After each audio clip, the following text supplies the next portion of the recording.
When Jordan moved in, I honestly didn't think twice about it. I'd just broken up with my boyfriend of 2 years, the apartment felt too big, and I needed help with rent. Jordan was a friend of a friend, someone I'd met a few times at game nights or birthday dinners, always laughing too loud, telling some ridiculous story, charming everyone in the room. When he texted me asking if the extra room was still available, I said yes before I even thought it through. He showed up 2 days later with 3 suitcases, a potted plant he'd named Spencer, and a half-eaten bag of pretzels. That was Jordan. A mess, but a lovable one. At first, it was exactly what I needed. Distraction. Movement. Life in the apartment again. We stayed in our own lanes for the most part. I worked from home designing websites. Jordan bartended nights and took acting classes during the day. We didn't see each other a lot, which was probably why it worked so well.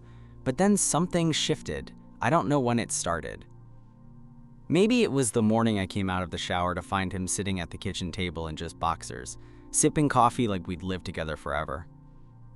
Maybe it was the first time he crashed on the couch with me to watch a movie and ended up falling asleep, his head resting on my thigh.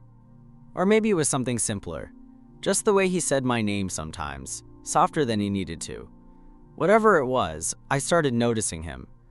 Not just in the damn he's hot way. I already knew that. Jordan was the kind of guy who turned heads without trying.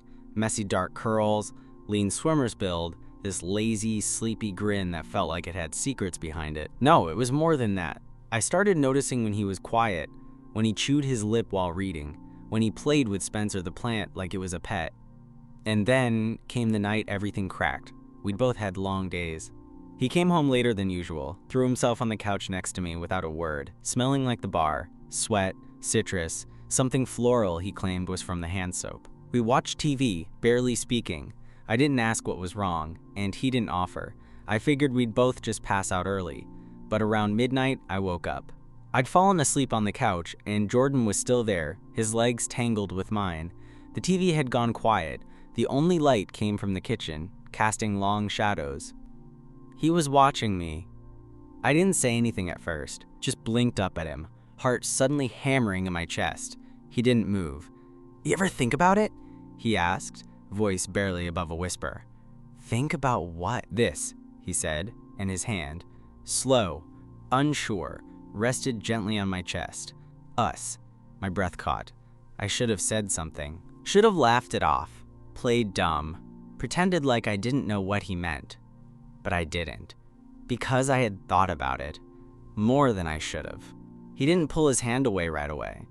It stayed there, warm against my chest, like he was waiting for me to make the next move. My heart was thudding so hard I was sure he could feel it. Every part of my body went still, like I was suspended in that one breathless moment. "What do you mean, us?" I asked, even though I already knew. Jordan gave a soft laugh, the kind that didn't reach his eyes. "Forget it," he mumbled, trying to pull his hand back. I caught it. Just instinct, I think. Or maybe something I'd been holding back finally snapped. My fingers closed around his, gently, and I felt his entire body go still beside me. "Jordan," I said, voice low, "don't walk it back." He didn't speak for a long second, just looked at me. And it wasn't a look I'd seen from him before. Not the playful, cocky grin he flashed at parties, or the distracted gaze he wore when doing monologue work in the living room. This was quieter, rawer. "I don't know what I'm doing," he finally said. "Neither do I." And that was the truth. I didn't know what this was. I didn't know if he was drunk or lonely or just craving something close. But in that moment, none of it mattered as much as the way he was looking at me. Like I wasn't just his roommate. Like I was something more. I sat up slowly, still holding his hand. He let me. The apartment was silent, save for the hum of the fridge. I could smell the faint scent of his cologne, mixed with the sharp citrus from whatever cocktail he'd been shaking earlier that night. He looked tired. Not physically, exactly, but like he'd been carrying something around for a while and was finally letting it show. "You sure you want to open this door?" I asked, trying to give him an out. He nodded, slow but firm. "Yeah, I just don't know what happens if we do." We don't have to figure it all out right now. Then what do we do? And before I could talk myself out of it, I leaned in. It wasn't a dramatic kiss, nothing movie-worthy, just a simple press of lips, soft and uncertain. A question, not an answer. He kissed me back, and something about that kiss, tentative, searching, told me this wasn't the first time he'd wondered about it, or wanted it. When we pulled back, he didn't look away. He just whispered, "I've been thinking about that for weeks." "Yeah," I said, "me too." We didn't do anything else that night. No rush, no expectations. We just lay there, tangled together on the couch, not speaking. His head rested lightly against my shoulder. His breathing slowed. I think he fell asleep like that. I stayed awake, not because I was scared. Because for the first time in a long time, I didn't feel alone. The next morning, I woke up alone. At first, I wasn't sure if I'd dreamed it. The kiss, the way he'd held on to me afterward. But then I noticed his hoodie still on the back of the couch and the faint smell of his cologne on the pillow beside me. The kind of details dreams don't get right. I got up, stretching, trying to shake the stiffness from sleeping half-curled in an awkward position all night. My mouth was dry, and my brain was already spinning. What did this mean? Did I screw up our friendship? Did he regret it? From the kitchen, I heard the kettle whistling. I rounded the corner and saw him there, standing barefoot in sweats, pouring hot water into a French press. He looked up as I entered, gave me a small, nervous smile. Hey. The air between us felt different. Not bad, just thick with things unsaid. He handed me a mug without a word. I took it. We both stood there for a second, sipping coffee in silence. Then he said, "About last night." My heart clenched. "You don't have to explain," I said quickly. It was late. We were tired. If it was... "I'm not walking it back," he interrupted. He looked straight at me. "I meant it." I blinked. "Okay. But I don't know what I'm doing," he added. "I've never been with a guy. Not seriously. Not like this." I nodded slowly, letting that sit. "I don't expect anything. We figure it out together, or we don't. But I'm not gonna push you." Jordan let out a breath like he'd been holding it all night. "I don't want this to be a thing we pretend didn't happen." "Me neither." A pause. He smiled. "Okay, cool." And just like that, we went back to sipping our coffee. The day moved on. We didn't bring it up again, but the energy between us had changed. He brushed my arm when we passed in the hallway, stood closer than he needed to when asking what I wanted for dinner, laughed a little longer at my stupid jokes. That night, when he came home from work, I was already on the couch, headphones in, laptop open. He dropped his keys in the bowl by the door and walked straight over to me. Without asking, he sat beside me, pressed his shoulder against mine, stole one of my earbuds, and popped it in. We didn't say a word, just sat there, listening to music, watching some old movie I'd forgotten to pause. His knee nudged mine. I didn't move away. He didn't either. We didn't kiss again for a while. No dramatic moment. No whispered confessions in the dark. Just us. Moving through the apartment like always, except now there was this quiet awareness between us. Something simmering just beneath the surface. And honestly, it was the little things that got me. Like the way he'd linger in the doorway of my room after saying goodnight, or how he'd rest his hand on the small of my back when we cooked dinner together. How he'd ask, "Want me to wait up?" If I said I had a late night deadline, like he was offering more than just company. We never talked about labels or rules. It felt too soon, and maybe too fragile. I didn't want to break whatever this was by over-defining it. One night, maybe a week after that first kiss, we ended up watching a movie on the couch again. It had become routine by then. Him in sweats, me in a hoodie, a blanket shared across our legs. At some point during the third act, he fell asleep with his head on my chest. And I swear, I didn't move for an hour. Just stayed there, listening to him breathe, heart thudding stupidly fast the whole time. The next morning, we acted like it was normal. Like he hadn't curled up into me like it was the most natural thing in the world. But I saw the look in his eyes when I poured him coffee, a quiet kind of softness I hadn't seen before. Then came the night it all spilled out. It was late. Rain drummed softly on the windows, and the power had flickered once or twice, making the whole apartment feel dim and weirdly intimate. I was in my room, finishing some edits when he knocked lightly on the door. "Can I come in?" he asked, voice low. I nodded, and he stepped inside, hesitated a beat, then sat on the edge of my bed. "Can I ask you something?" "Of course." He looked down at his hands. "Have you always known?" "About me?" He nodded. I took a breath. "Yeah, since high school, I think." He was quiet a moment. "What was it like? Coming out?" I shrugged. "Rough at first. Got easier with time. Still not easy all the time, but worth it." He looked at me then, and I knew what he was really asking. He wasn't just curious, he was scared. "You don't have to decide anything tonight," I said. "Or ever, honestly. There's no pressure." "I'm not confused," he said quickly. "I mean, not exactly. He paused, searching for the words. "I don't know what to call this, but I know I want it.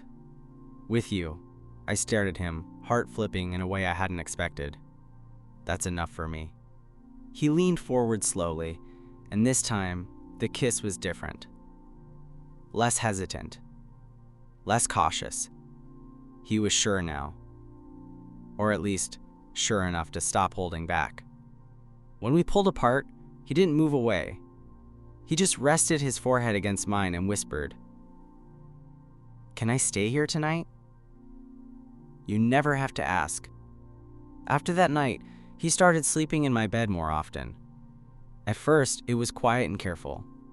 Just him sliding under the covers after brushing his teeth, both of us pretending we weren't suddenly hyper-aware of every breath, every shift under the sheets. He'd lie on his side, close enough that I could feel the warmth coming off his back, but not touching. But then one night, he reached for my hand under the blanket. Just gently. Like it was no big deal. That changed everything. We started holding hands while falling asleep. I'd wake up in the morning with his arm thrown across my stomach, his face buried in the pillow beside mine. Sometimes we didn't even kiss, just touched, held each other, like being close was enough. And it was. For a while. But then came the outside world. One morning we were out grabbing bagels, and we ran into some people from Jordan's acting class. I watched him go stiff beside me when they said hi, his hand slipping casually from mine like it had never been there. He smiled, made small talk, laughed too loudly. I stood there like someone who didn't matter. After they left, we kept walking. Neither of us said anything for a full block. Then he finally mumbled, "Sorry." I shook my head. "It's fine. It's not. I didn't know what to do." I stopped walking.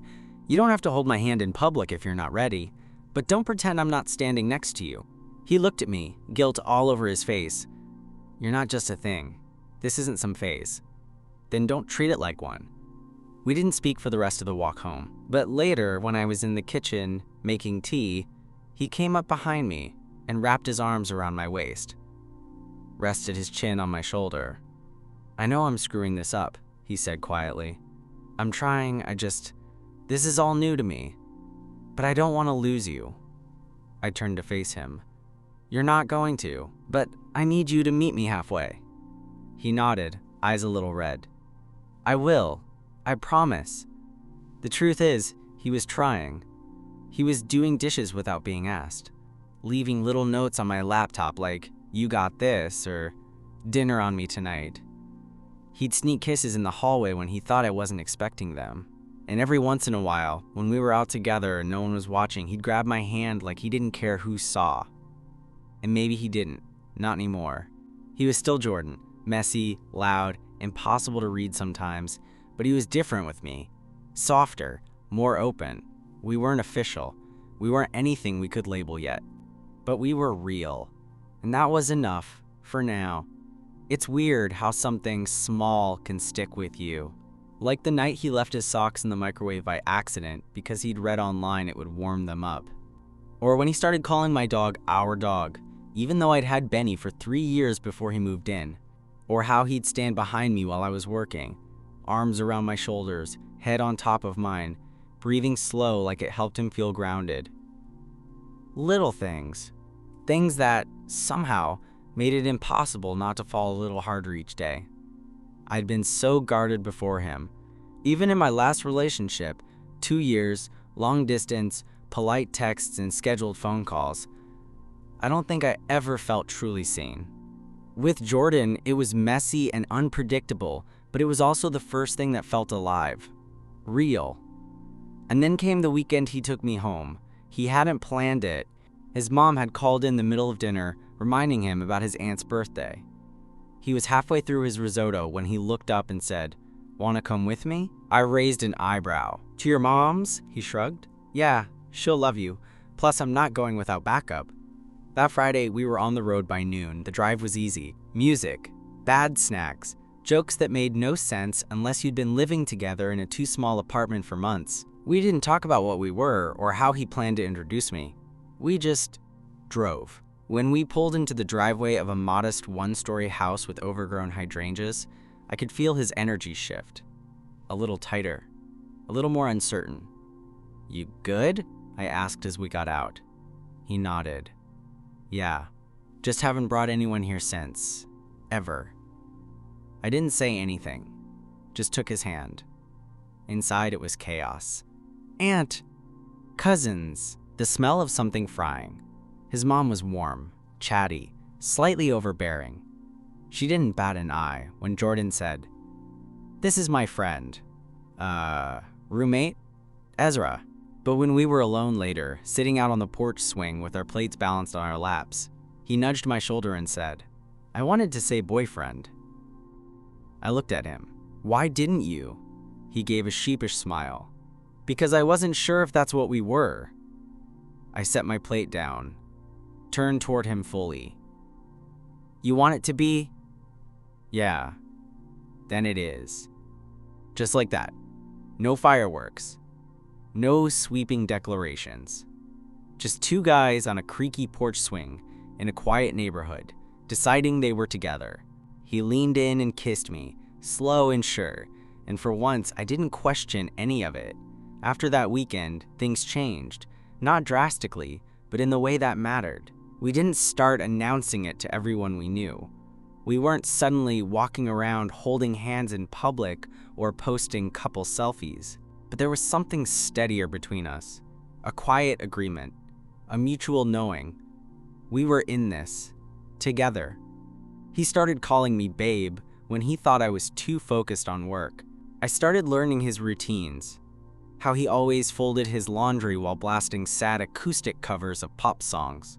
Or how he couldn't sleep unless he left the window cracked open just enough for cold air to sneak in. We started doing grocery runs together. Picking out meals for the week, arguing over which pasta brand was better. He made me try oat milk. I got him addicted to peanut butter pretzels. It was all so ordinary, and maybe that's what made it beautiful. Not long after my birthday rolled around, I didn't want a big deal, just a quiet night. I expected takeout and maybe a movie. But Jordan had other plans. He made dinner. Actual dinner. He burned the chicken, and the rice came out half crunchy, but I'd never felt more cared for. He even baked a cake. Well, tried to. It collapsed in the middle, and we ate around it while laughing so hard we nearly choked. After we cleaned up, he grabbed his guitar, something I didn't even know he could play, and sat on the edge of the bed. "This is dumb," he said, strumming a few chords. I barely remember how, but I wrote something. "It's not good." Then he played. It was only 2 verses and a chorus, his voice a little off-key and his fingers fumbling, but I couldn't stop smiling. It was about me. About us. About how we met, how we argued over who used the last of the oat milk, how I made his world a little quieter, a little easier. When he finished, I didn't say anything. I just kissed him. Deep and slow, the kind of kiss that says more than words can hold. Afterward, I looked him in the eye and said, "You're the best, worst singer I've ever met." He grinned. You're just with me for the charm."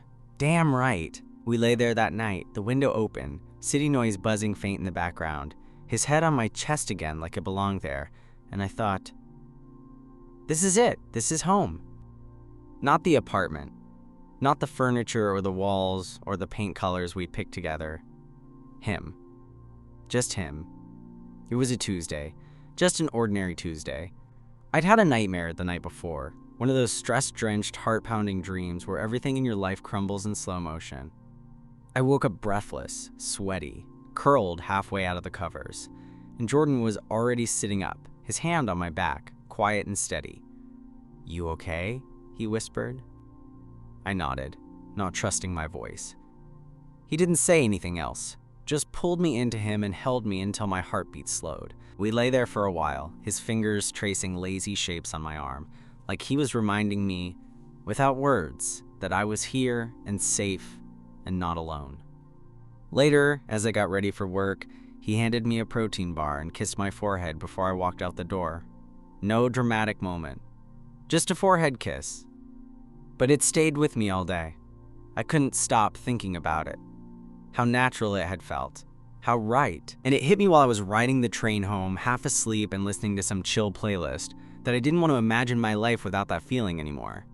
When I got home, he was on the couch in gym shorts, one leg tucked under him, texting with the concentration usually reserved for fantasy football. Benny, our dog now, was snuggled beside him. "Hey," I said. He looked up.